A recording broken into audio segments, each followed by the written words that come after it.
Hello and welcome to Frankly Speaking, and I'm honored for giving you the seat on Frankly Speaking for the first time. Welcome to the show, Mr. Jaishankar. Dr. Jaishankar, let me begin by quoting you from your own book, The India Way. And you said in the book, the India way, especially now, would be more of a shaper or decider rather than just be an abstainer. Tell us how this will manifest itself on this very important occasion of the G20 that India is hosting. Well, first of all, Navika, it's good to be on your show, and I'm glad we are beginning with that question, because I think the G20 itself is an example of how today we are a shaper.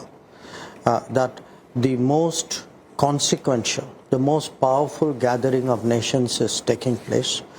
We have the presidency, we have the responsibility, we have to give directions, we have to forge an agreement, and we have to shape which direction the world is going to move for the next decade. And there are some really crucial questions which are going to be debated upon and decided in the course of the next week.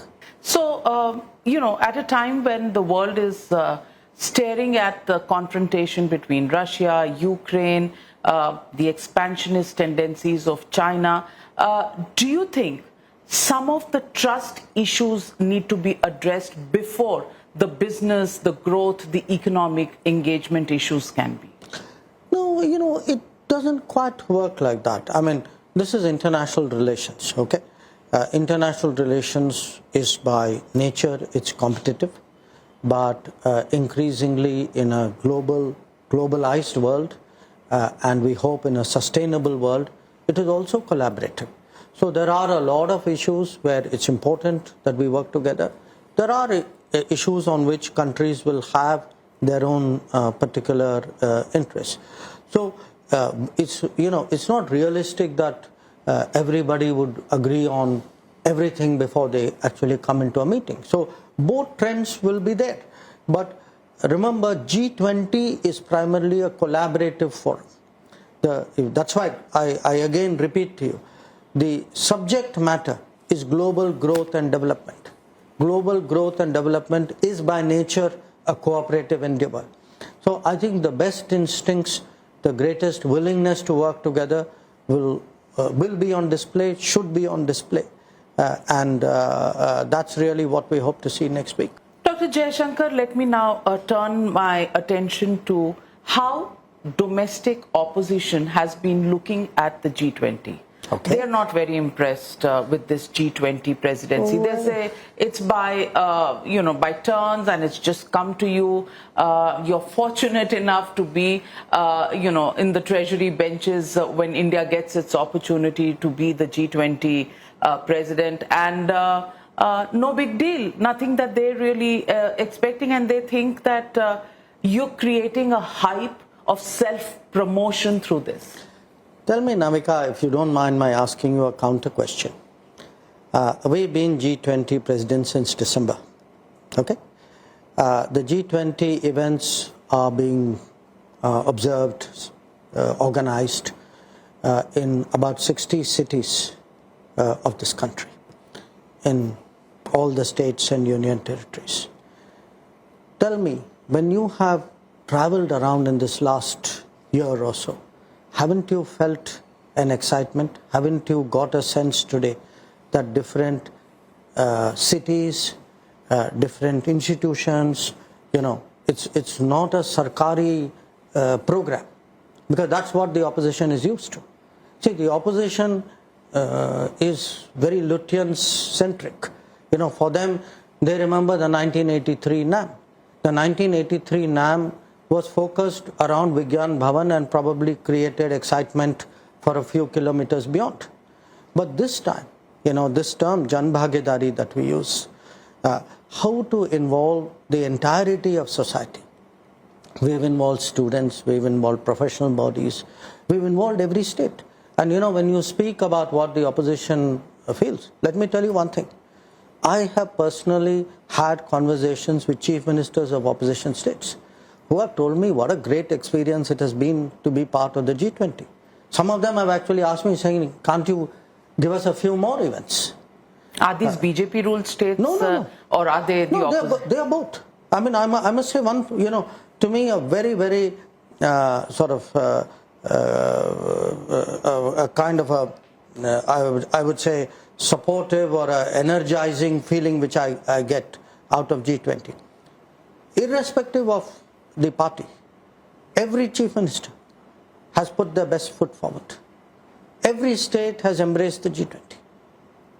And a lot of states, and I say this with great objectivity, even the non-BJP states. For example, I point to you the states in the south. They've all done a marvelous job. And they've all shown extreme enthusiasm for G20. So let's get down to China. It's the elephant in the room, at least in India. And the opposition in India has been saying that your government has been less than transparent on the issue of China. And of course, they've actually charged you with the fact that a lot of land has been ceded to China. Navika, first of all, whatever has happened in the last 3 years, whenever our disengagement has led to any outcome, which it has. We had a disengagement on Galwan, we had a disengagement on Pangong So, we had one on PP15, PP17A. We have actually gone to Parliament and made a statement to Parliament. Defence Minister has made a statement to Parliament.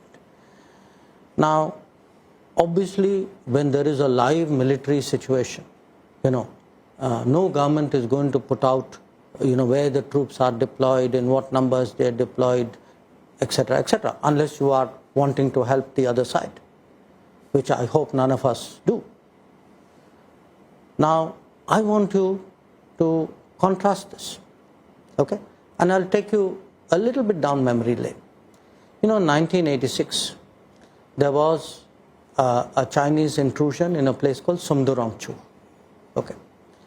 This became a big issue because the army chief at that time, General Sundarji, initiated a counter-response, and it took us from 1986 till 1995, 9 years to negotiate it. We finally got an outcome in 1995.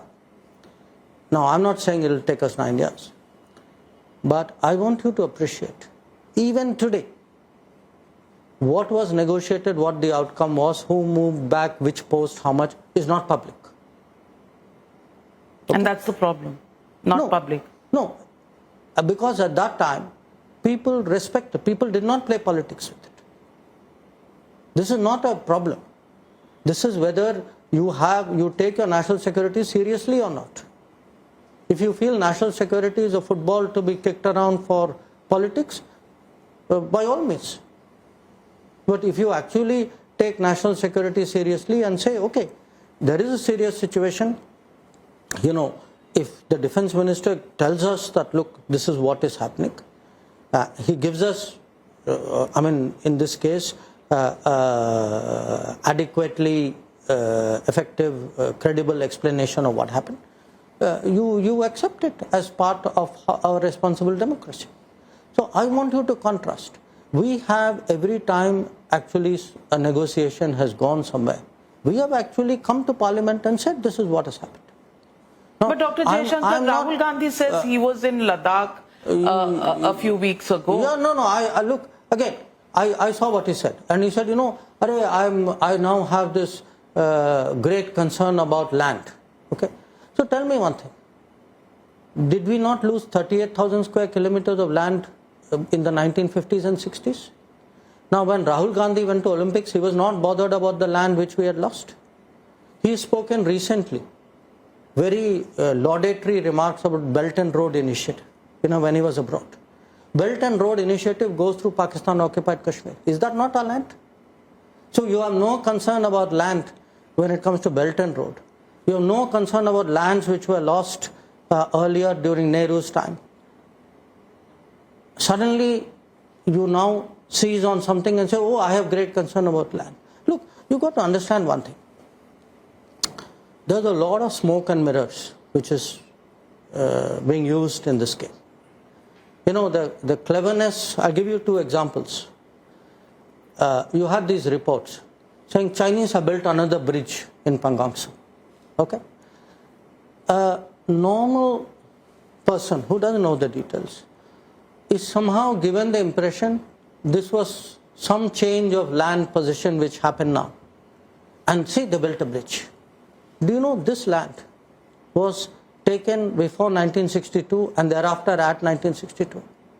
Nobody tells you that. They then tell you, you know, there are these model villages coming up. So there was one big controversy over one in Arunachal. That place in Arunachal was taken by China in 1959. It is a subject of a parliamentary debate in 1959. But see how cleverly they make it seem as though dekho abhi abhi hua hai. So look, you know, I know politics is politics. I'm now in politics, okay? I grant you, I'm still learning. But I do still believe as a conscientious citizen of this country that on some issues, there are some issues which are bigger than politics. And, you know, we spoke earlier about cynicism and things. This is one part which I would say has really distressed me, to see, you know, the kind of games that are being played. By Rahul Gandhi? No, by not just him, by a whole set of people. But Dr. Jaishankar, what is wrong if the opposition asks you, has there been land ceded to China? It's a yes or no question, No, number one. No, Number two, I'm sorry. No, please. I think you're not understanding the ground situation or the complication of this. You know. If you would explain to the parliament, we would all understand. No, I think it is out there. Please go and read it.